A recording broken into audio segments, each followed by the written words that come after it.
Hello students, you are welcome to KK English competitive classes. I am KK Malhotra. Students, ये आपका PYQS है, SSC CHSL का questions है जो सिनोनियम एंड एंटोनियम्स पर बेस्ड क्वेश्चंस है, याद रखिएगा. और मैं आपको सिनोनियम्स और एंटोनियम्स मैं पढ़ा चुका हूँ, तो याद रखिएगा. Find the synonyms of the following words. First you have to understand what's the sentence is calling. First you have to understand, पहले आपको ये समझना है कि सिनो का मतलब क्या होता है. You have to understand first what's the exact meaning of synonyms. So I would like to tell you, synonym it means that the closely word. Synonyms याद रखिएगा, इसके जगह पर आप नियरेस्ट वर्ड का इस्तेमाल कर सकते हो, क्लोजली शब्द का इस्तेमाल सकते हो, या सेम वर्ड का इस्तेमाल कर सकते हो, या द बेस्ट एक्सप्रेस मीनिंग का भी प्रयोग कर सकते हैं. इसमें कोई दिक्कत नहीं है. Find the synonyms of the following words. Gap, ये गैप है, गैप नहीं है. चूँकि एक होता है GAP, गैप का मतलब खाली होता है, एम्प्टी, वैकेंट, ओके, बट ये गैप है. इस गैप का सिनोनियम्स क्या होगा.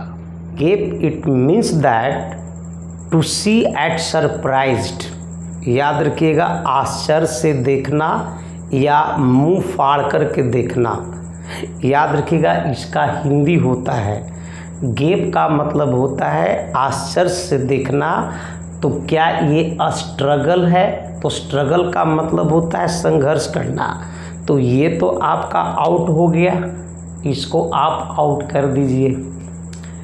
एक्सक्लेम का मतलब होता है आश्चर्य. याद रखिएगा, एक्सक्लेम का अर्थ होता है आश्चर्य होना, बट देखना नहीं होता है, इसलिए ये बी भी आउट हो गया.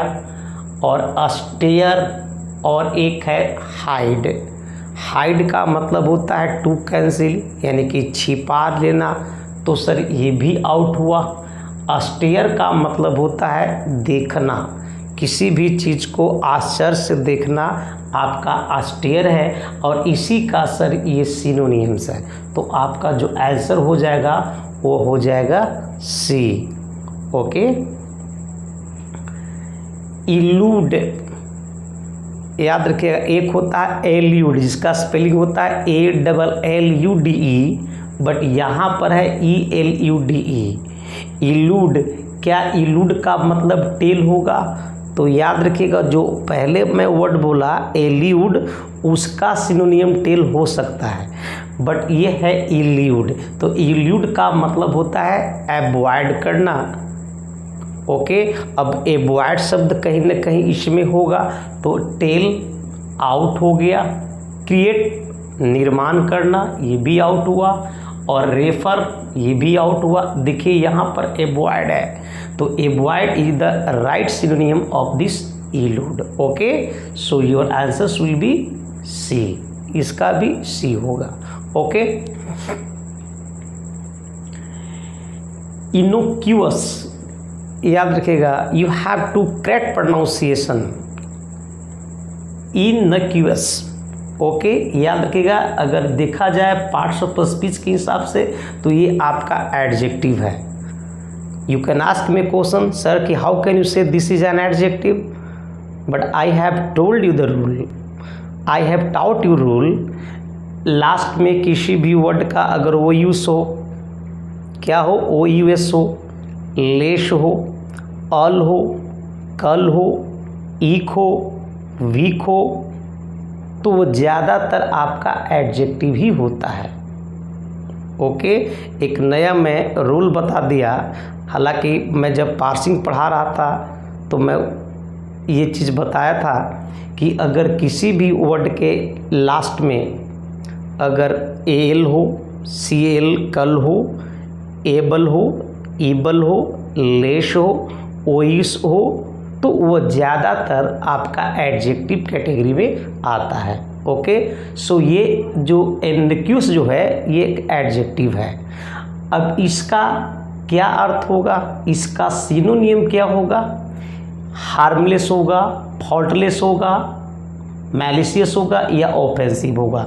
ये टोटल का टोटल एक एडजेक्टिव की तरह ही जा रहा है सर, याद रखिएगा। लेस लगा हुआ है तो ये भी सर एक एडजेक्टिव ही हो गया, लेस इसमें भी एक एडजेक्टिव ही होगा, मैलिशियस है और ऑफेंसिव है। तो याद रखिएगा इनोक्यूअस का जो अर्थ होता है वह क्षतिहीन होता है, क्षति रहित होता है। अब क्षति रहित होता है जिसमें क्षति न हो तो हार्मलेस इसका राइट आंसर होगा। तो ये आपका जो आंसर होगा वो होगा इनोक्यूअस का मतलब होता है हार्मलेस। ओके, फॉल्टलेस नहीं होगा, मैलिशियस नहीं होगा, ऑफेंसिव नहीं होगा sir. Innocuous that means harmless. Okay, find the antonyms of the following words. अब सिनोनियम्स नहीं है, अब एंटोनियम्स आ गए, आई मीन ऑपोजिट वर्ड आपको आंसर करना है। ओके, पहला जो वर्ड है वो है रेपेलिएंट। अब रेपेलिएंट का क्या अर्थ होगा, 4 ऑप्शंस दिया हुआ है, रिपल्सिव, एबोरेंट, अट्रैक्टिव और ऑफेंसिव। याद रखिएगा, I would like to tell you, repellent का मतलब होता है ऑफेंसिव और रिप्लेसिव। याद रखिएगा करीब करीब दोनों सेम होता है। अब करीब करीब दोनों सेम ही होता है तो याद रखिएगा न तो ये आंसर होगा और ना ही ये आंसर होगा।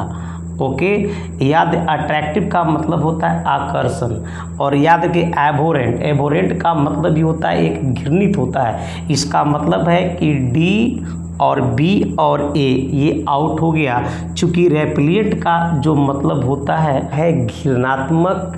ओके, यदि ये घृणात्मक है तो इसका जो उल्टा होगा वो हो जाएगा अट्रैक्टिव। चूँकि ए भी द सेम वर्ड है, एभर से बना है एबोरेंट। याद रखिएगा रिपल्सिव भी वही है, तो याद रखिएगा रिपेलेंट का मतलब होता है घृणा, तो इसी का जो उल्टा बनेगा वो बनेगा सी, यानी कि अट्रैक्टिव। तो डी आउट हुआ, बी आउट हुआ और ए आउट हुआ। याद रखिएगा गॉर्जियस, ये तो बहुत ही साधारण सा शब्द है। गॉर्जियस क्या सैबी होगा, ऑर्डिनरी होगा, अनटाइडी होगा, ब्यूटीफुल होगा।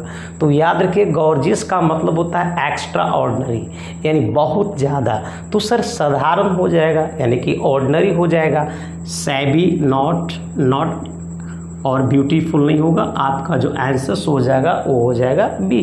Okay, gorgeous ordinary.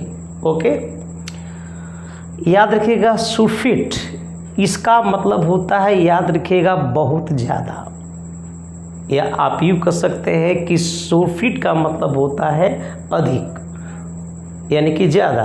तो इसका उल्टा आ रहा है, तो याद रखिए एक्सेस, तो इसका सिनो होगा तो ये आउट होगा। फुलनेस ये भी इसका सिनो हो जाएगा। रिडेंडेंसी ये भी आउट होगा। तो सर इसका जो कमी की बात करता है वो होता है डिफिशियंसी। तो आपका जो आंसर हो जाएगा वो हो जाएगा बी। याद रखिएगा, यदि वीडियो पसंद आए तो लाइक शेयर और सब्सक्राइब कीजिएगा। मिलते हैं अगले वीडियो में, तब तक के लिए धन्यवाद।